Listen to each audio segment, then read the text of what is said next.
जिनके चरणों में बसा है संसार, जिनकी भक्ति से कृपा बरसती है अपार, माँ के लिए जिन्होंने त्यागा राजपाट, महल को छोड़ वन में काटे 14 साल, वो है मर्यादा पुरुषोत्तम राम। भगवान श्री राम के जीवन पर वैसे तो अनेक कहानियां हैं, कई फिल्में बन चुकी हैं, कई नाटक भी आ चुके हैं और हर कहानी में सबसे महत्वपूर्ण भगवान राम के वनवास की बातें हैं कि उन्होंने वन में 14 साल कैसे बिताए, इस दौरान वो कहां गए, रावण से युद्ध के अलावा वन में और क्या क्या हुआ। ये कुछ ऐसे रहस्य हैं जिनसे अभी तक पर्दा नहीं उठा है। तो आज की इस वीडियो में हम आपको इन्हीं से जुड़ी बातें बताएंगे जिन्हें जानकर आप भी हैरान रह जाएंगे कि अपने वनवास के दौरान प्रभु श्री राम ने भारत के उत्तरी तट से लेकर दक्षिण तक का सफर किया था। इस दौरान वो सबसे पहले तमसा नदी के तट पर पहुंचे थे। अयोध्या से विदा लेने के बाद भगवान श्री राम आर्य सुमंत के साथ तमसा नदी के तट पर पहुंचे। अयोध्या की प्रजा उन्हें छोड़ने को तैयार नहीं थी, इसलिए सबसे पहले भगवान श्री राम ने अपना डेरा तमसा नदी के तट पर डाला था और सूर्योदय से पहले बिना किसी को बताए कौशल देश की नगरी के बाहर निकल गए थे। श्रृंगवेरपुर तीरथ कहते हैं कि अपने मित्र निषाद राज की नगरी श्रृंगवेरपुर तीरथ के वनों के पास वो पहुंचे थे और वहां पर उन्होंने एक दिन का विश्राम किया था। उनके मित्र ने उनको बहुत ही आदर सत्कार से वहां रखा, जिसके अगले दिन उन्होंने सुबह सुमंत को रथ लेकर अयोध्या लौट जाने का आदेश दिया था। इसके बाद उन्होंने केवट के सहारे गंगा नदी को पार किया और कुरई गांव उतरे। प्रयाग गंगा नदी को पार कर भगवान श्री राम माता सीता, लक्ष्मण और निषाद राज के साथ प्रयाग चले गए। उन्होंने त्रिवेणी की सुंदरता को देखा और फिर आगे मुनि भारद्वाज के आश्रम में पहुंचे, जहां उन्होंने मुनि भारद्वाज से अपने रहने के लिए उत्तम स्थान पूछा, जिन्होंने यमुना पार चित्रकूट को एक उत्तम स्थान बताया था। चित्रकूट भगवान श्री राम ने प्रयाग संगम के समीप यमुना नदी को पार किया और फिर पहुंच गए चित्रकूट।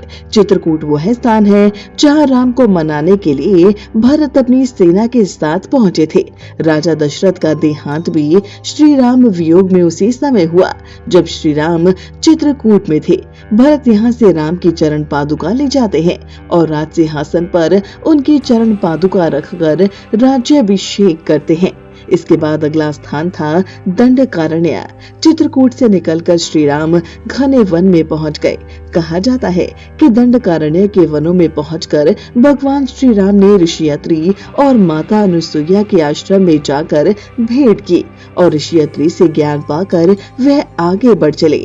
बताया जाता है कि असल में यही था उनका वनवास, जहां भगवान श्री राम ने अपने वनवास काल के 10 से 12 साल बिताए थे और यहीं पर उनकी भेंट अगस्त्य मुनि से हुई थी। पंचवटी नासिक दंडकारण्य में मुनियों के आश्रम में रहने के बाद श्री राम अगस्त्य मुनि के आश्रम गए। यह आश्रम नासिक के पंचवटी क्षेत्र में है, जो गोदावरी नदी के किनारे बसा है। यहीं पर भगवान श्री राम माता सीता और लक्ष्मण जी के साथ कुटिया बनाकर रहते थे और यही वो जगह है जहां लक्ष्मण ने शूर्पणखा की नाक काटी थी। भगवान राम और लक्ष्मण ने खर और दूषण के साथ युद्ध किया था और यहीं पर ही गिद्धराज जटायु से श्री राम की मैत्री भी हुई थी। वाल्मीकि रामायण अरण्य कांड में पंचवटी का मनोहर वर्णन मिलता है। सर्वतीरथ नासिक क्षेत्र में शूर्पणखा, मारीच और खरदूषण के वध के बाद ही रावण ने माता सीता का हरण किया था और जटायु का भी वध किया था, जिनकी स्मृति में नासिक से 56 किलोमीटर दूर ताकेड़ गांव में सर्वतीरथ नामक स्थान आज भी संरक्षित है। ये वही स्थान है जहां प्रवास के दौरान माता सीता की रक्षा के लिए लक्ष्मण ने रेखा खींची थी। शबरी का आश्रम जटायु और कंवन से मिलने के पश्चात भगवान श्री राम और लक्ष्मण ऋषि मुख पर्वत पहुँचे, जहाँ रास्ते में वो पंपा नदी के पास शबरी आश्रम भी गए, जो आजकल केरल में स्थित है। शबरी जाति से भिल्ली थी और उनका नाम था श्रमणा। केरल का प्रसिद्ध शबरीमाला मंदिर तीरथ इसी नदी के तट पर स्थित है।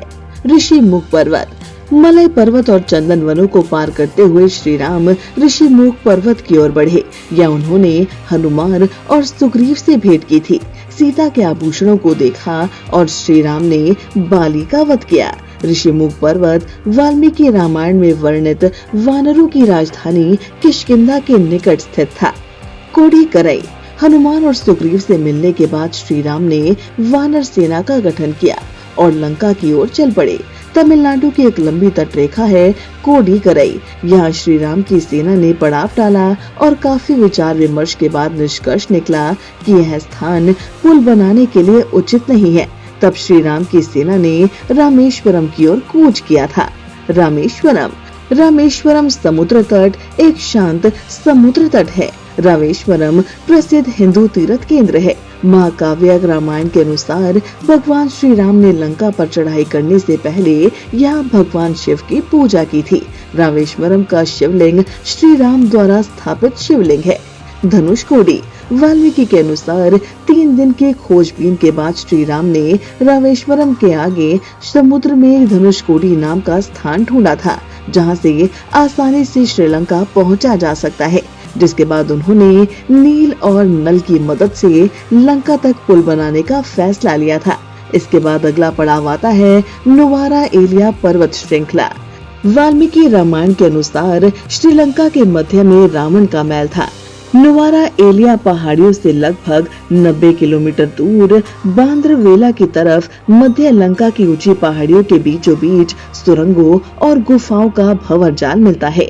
बताया जाता है कि यही श्री राम का अंतिम पड़ाव था। यहाँ लंका में ही भगवान श्री राम और रावण के बीच युद्ध हुआ था, जो लगभग 8 दिनों तक चला था और दशहरे के दिन प्रभु राम ने रावण का वध कर दिया था। वर्तमान में हम लंका को श्रीलंका के नाम से जानते हैं।